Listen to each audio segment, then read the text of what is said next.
ఖాకీ dress వేసుకొని criminal activity చేస్తున్నటువంటి వనపర్తి జిల్లా పెబ్బేరు ఎస్ఐ హరిప్రసాద్ రెడ్డిని వెంటనే సస్పెండ్ చేసి అతనిపై విచారణ చేయాలని రాష్ట్ర ప్రభుత్వానికి విజ్ఞప్తి చేస్తా ఉన్నాం. మరి అతని అరాచకాలు ఎంత ఇంత కాదు. అంటే ఒక దొంగల ముఠాను ఏర్పరచుకొని అతనే దొంగతనాలు చేయిస్తూ దాంట్లో వాటాలు తీసుకుంటున్నారని చెప్పి పెబ్బేరు ప్రజల నుంచి అనేక ఆరోపణలు వినిపిస్తా ఉన్నాయి. అంతేకాకుండా ఒక చోరీ కేసులో బంగారం చోరీ అయితే దాన్ని రికవర్ చేసిందని చెప్పి కోర్టులో డిపాజిట్ చేయకుండా ఇతనే బాధితులకు ఫోన్ పే ద్వారా డబ్బులు వేసిండు, గూగుల్ పే ద్వారా. అంటే కోర్టులో డిపాజిట్ చేయలేదు మొత్తం. ఏమనంటే కాల్ రికార్డు కూడా ఉన్నాయి అతను బాధితులను మాట్లాడి, అన్ని కోర్టులో డిపాజిట్ చేయమేమో, కొన్ని చేస్తాము, కొన్ని మీరు తీసుకోవాలని బెదిరిస్తున్నాడు. మళ్ళీ నిందితుల నుంచి కూడా లక్షలు వసూలు చేస్తా ఉన్నాడు. అంటే నిందితులతోనే డబ్బులు తీసుకుంటాడు, బాధితులతోనే డబ్బులు తీసుకునే చరిత్ర. అంటే మొత్తం కూడా ఎవిడెన్స్ ఉన్నాయి. మళ్ళీ ఈ విషయం పైన మొన్న డీజీపీకి మేము 12వ తారీఖు ఫిర్యాదు చేసినాం. సార్, పెబ్బేరు ఎస్ఐ మీద ఈ విధంగా చేస్తా ఉన్నాడు, పోలీసు డిపార్ట్మెంట్కే మచ్చ తెస్తా ఉన్నాడు, అతనిపై వెంటనే చర్యలు తీసుకోవాలని మేము కోరగా ఆయన మళ్ళీ ఏం చేసిండు, 13వ తారీఖు నాడు మేము పెబ్బేరు పర్యటనకి వెళ్తే కావాలని ఒక కంప్లైంట్ ఇప్పించుకొని వీళ్ళు దాదాపు ఇక్కడ కూర్చున్న రైతులు వీళ్ళ ప్లాట్లలో 13 సంవత్సరాల నుంచి కొంతమంది బీసీ సామాజిక వర్గ వాళ్ళు ప్లాట్లు ఉంటే దానికి ఎవరో నరసింహారెడ్డి అని చెప్పి అతని పొలం అని చెప్పి ఒక కంప్లైంట్ చేసుకొని ఎమ్మడే ఎఫ్ఐఆర్ చేసిండు 13వ తారీఖు నాడు మా పైన 11 మంది మీద. అంటే సివిల్ మ్యాటర్లా నువ్వు ఎట్లా కలగా చేసుకుంటావు? ఏమనంటే ఆ రియల్ ఎస్టేట్ అప్పుడు ప్లాట్లు వేసి ట్యాంపర్ చేసినట్టు నువ్వు ఓడరా పోయి ట్యాంపర్ చేసిన చెప్పనికే రెవెన్యూ డిపార్ట్మెంట్ ఒకటి చెప్పాలి కదా. రెవెన్యూ డిపార్ట్మెంట్ పంచనామా చేసినవా? అంటే కంప్లైంట్ ఉదయం ఇస్తే సాయంత్రం ఎఫ్ఐఆర్ చేస్తావు. అదే పెబ్బేరు గోనసంచుల కాలిపోయి 10 కోట్ల ఆస్తి నష్టం జరిగి సంవత్సరం అవుతున్నా వాళ్ళని పట్టుకోవు నువ్వు. మళ్ళీ ఎవరన్నా చోరీ జరిగితే దాంట్లో వాటాలు తీసుకుంటావు, దొంగతనాలు చేయిస్తావు, లిక్కర్ చోరీ చేపిస్తావు. ఏమనంటే ఉన్నతాధికారులకు మేకలు ఇస్తాడంట, నెలకు 50,000 రూపాయలు లంచాలు ఇస్తాడంట ఆయన, వాళ్ళ అధికారులకు ఇబ్బంది పెట్టకుండా. మరి డీజీపీ గారి నుంచి మాకు సమాచారం ఏంటంటే 4 రోజుల కింద నేను అటాచ్ చేసినట్టు సమాచారం. మళ్ళీ ఆయన ఇంతవరకు రిలీవ్ చేస్తలేదు. అంటే ఆయన వెనకేసుకొస్తున్నది ఎవరు? ఎందుకు ఆయన ఆ విధంగా వెనకేసుకొస్తున్నారు ఉన్నతాధికారులు అని చెప్పి మేము అడగదలుచుకున్నాం. అంటే పోలీస్ డిపార్ట్మెంట్కు మచ్చ చేస్తున్నటువంటి, ప్రజలను ఇబ్బంది పెడుతున్నటువంటి అతని పైన మీకు ఎందుకంత ప్రేమ? పోలీస్ డిపార్ట్మెంట్కు ఏమైనా చిన్న ఆరోపణలు వస్తే చిన్న ఉద్యోగులనేవో ఎమ్మడే సస్పెండ్ చేస్తారు, ఇతను ఎందుకు చేస్తారు? అందుకే చెప్తా ఉన్నాం, రాష్ట్ర ప్రభుత్వం వెంటనే కలగజేసుకున్న డీజీపీ గారు అతన్ని వెంటనే సస్పెండ్ చేయాలి. ఇంకొకటి, అతని అరాచకాలపై అతని ఈ యొక్క దొంగల మూట ఏర్పరచుకున్నాడు కదా, దానిపైన దొంగతనాలు చేసి గత చరిత్ర కూడా చూడండి. గద్వాల్లో కూడా పనిచేసినప్పుడు సస్పెండ్ అయ్యాడు. అక్కడ కూడా ఏదో న్యూడ్ కాల్ వ్యవహారంలా ఈయననే నిందులను కాపాడుకుంటుంటే అది శాఖాపరమైన విచారణ జరిపి సస్పెండ్ చేసిండ్రు. మళ్ళీ ఇప్పుడు అదే తంతు. అందుకే అతని అరాచకాలపై సిబిసిఐడితోనే కూడా విచారణ చేయాలని చెప్పి మేము కోరుతా ఉన్నాం రేపు. అందుకే అన్ని సంస్థలు కూడా మేము ఫిర్యాదు చేస్తాం. అక్రమ కేసులు పెట్టి, అంటే ఎవడు ప్రశ్నించే వాళ్ళ పైన కేసు పెడతావా? నువ్వు ఏమనుకుంటున్నావు? నువ్వు అంటే ఎస్ఐ ఏం చేసినాడు అనుకుంటావా? బిడా, నీవు ఎక్కడ పోయినా కూడా తెలంగాణలో డ్యూటీ చేయాలి. మాకు అదే పని కదా. నీ ఉదయం నుంచి సాయంత్రం వరకు డ్యూటీ చేసి నువ్వు మా గురించి ఆలోచించాలి, ప్రశ్నించే వాళ్ళని. కానీ మాకు 24/7 మీ గురించి ఆలోచిస్తాం, ప్రజల గురించి ఆలోచిస్తాం. ప్రజలను ఇబ్బంది పెట్టే ఎవరిని కూడా ఈరోజు వదిలిపెట్టే ప్రసక్తి లేదని చెప్పి ఈ సందర్భంగా హెచ్చరిస్తా ఉన్నాం.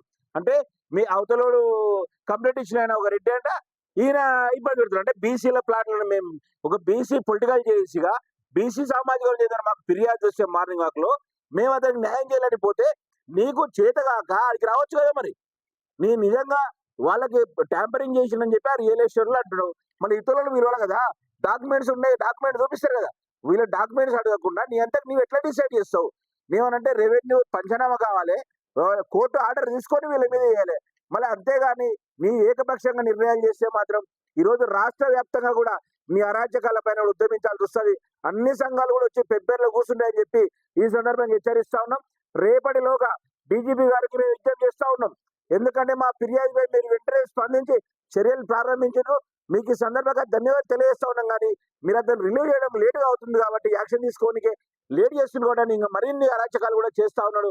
మరిన్ని అరాచకాలకు తావివ్వకుండా ప్రజలకు ఈరోజు సంతోషంతో ఉండాలంటే పెబ్బేరు ప్రజానికానికి పట్టిన గ్రహణం తొందర వదిలించాలని చెప్పి ఈ సందర్భంగా ప్రభుత్వానికి డీజీపీకి విజ్ఞప్తి చేస్తా ఉన్నాం. మాది పెబ్బేరు మండల్, పెబ్బేరులో ఉంటున్నాము. మాకు గతంలో 2012లో వెంచర్ వేసిండ్రు సి నరేష్ అనేది. వెంచర్ వేసిండు. అయితే మేము 2018లో తీసుకున్న ప్లాట్ మా అక్క దగ్గర నుంచి. మా అక్క 2012లోనే తీసుకున్నది. అయితే 2018లో నేను ప్లాట్ తీసుకున్నా. 2021 అట్లా మా పక్కన ఉన్నటువంటి ఎం నరసింహారెడ్డి అనే అతను మా యొక్క ప్లాట్ల రాళ్లను మరియు స్తంభాలను మొత్తం తొలగించుకొని రాత్రికి రాత్రే తొలగించిండు. మేముండి ఏమైంది రెడ్డి మీకు అంటే మాకు డబ్బులు ఇవ్వాలి ఎల్లయ్య గారు, అందుకొరకే వీటిని తొలగించమని చెప్పిండు.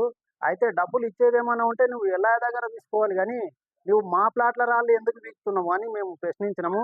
నీకు ఏమైనా రికార్డు ఉందా అంటే మాకు రికార్డు ఉంది, అన్ని ఉందా అని మమ్మల్నే బెదిరిస్తున్నాడు.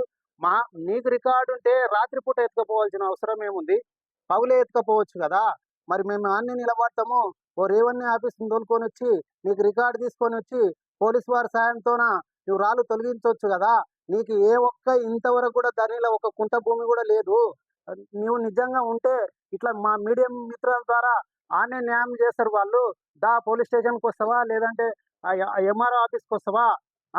ఇటువంటి దీనికి సహకరించినటువంటి ఎస్ఐ గారు, నేను హైదరాబాద్ నుంచి మా బాబాకు ఆరోగ్యం బాగాలేదని వనపర్తిలో ఉన్నా, నా మీద కేసు పెట్టిండు. ఎంతవరకు ఇది నిజం? అయినా మేము మాకు రికార్డు ఉండి ఆయనకు రికార్డు లేకుండా ఉన్నటువంటి నరసింహారెడ్డి చెప్తే ఎట్లా కేసు చేస్తావు నువ్వు? నీకు ఏం అధికారం ఉంది? ఆయనకు రికార్డు 1980 వాళ్ళ నాయన మీద ఉన్నటువంటి రికార్డు చూపిస్తున్నావు. 1980లో రికార్డు ఉంటే మీ నాయనది 6వ ఓవర్లో ఇంతవరకు ఏమన్నా ఉందా? 6వ ఓవర్ ఇంప్లిమెంట్ చేసుకున్నావా? నీకు రికార్డే లేదు. నీకు ఒక్క సెంటు రికార్డ్ అనేది కూడా లేదు. లేకున్నా కానీ మమ్మల్ని భయపెట్టిస్తున్నావు. ఎవరి బలం మీద అంటే మీ తమ్ముని బలం మీద. ఆ వర్ధన్ రెడ్డి అన్నట్టు ఆయన హోమ్ డిపార్ట్మెంట్లో ఉండడు. ఆయన ప్రతి ఎస్పీకి, డిఎస్పీకి, ఎస్ఐలకు ఫోన్ కాల్ వస్తే వీళ్ళు తుస్సానట్లు మేము పోయిన కంప్లైంట్లను తీసేస్తున్నారు. ఆయన పెట్టిన కంప్లైంట్లను చేస్తున్నారు మా మీద కేసులు. ఇప్పటికే 2 సార్లు అయింది కేసులు చేయబట్టి. ఇది ఎంతవరకు నిజం?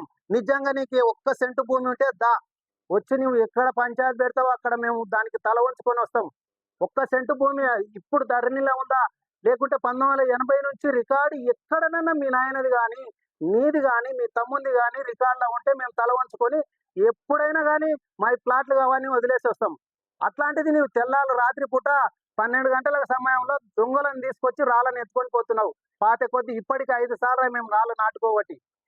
పొజిషన్లో ఉండా అంటే పొజిషన్ సర్టిఫికేట్ తీసుకురా, 6వ ఓవర్ తీసుకురా, పానీ తీసుకురా, ఏది ఉందో నీతో ఒక్కటి తీసుకురా. ఒక ఫేక్ డాక్యుమెంట్ పెట్టుకున్నావు, చెల్లని ఫేక్ డాక్యుమెంట్ అది. డాక్యుమెంట్ ఇంప్లిమెంట్ ఎప్పుడు చేసుకున్నావు? 45 రోజుల లోపల చేసుకోవాలి. అటువంటి డాక్యుమెంట్ పెట్టుకొని మమ్మల్ని బెదిరిస్తున్నావు. ఇప్పుడు ఎవరి బలంతోనా? ఎస్ఐ ఎట్లా చేస్తావండి మీరు? మేము హైదరాబాద్లో ఉన్నాం, నీకేమన్నా శత్రువులమా? ఏం చేసినాం నీకు అన్యాయం? చేస్తే అన్యాయం చేసి పిలిపించి మమ్మల్ని నీతోనే ఏమేమి ఎవిడెన్స్ ఉంది ఇక్కడ ఇవ్వండి బాబు అని చెయ్యి కేసు. అంతేగాని నువ్వు ఎట్లా చేస్తావు అక్రమంగా? అదే నిందిస్తున్నాం. మాకు ఎస్ఐని ఎప్పుడైనా తొందరలో సస్పెండ్ చేయాలి. మేము పోతే కేసులు చేయడు.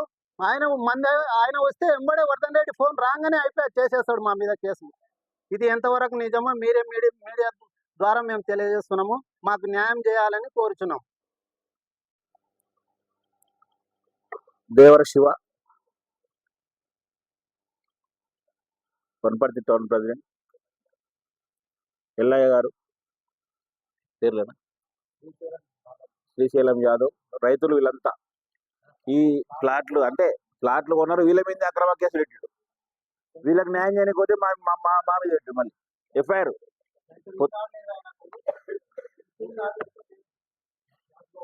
రాజగౌడ్ మీ పేరు? విష్ణువర్ధన్.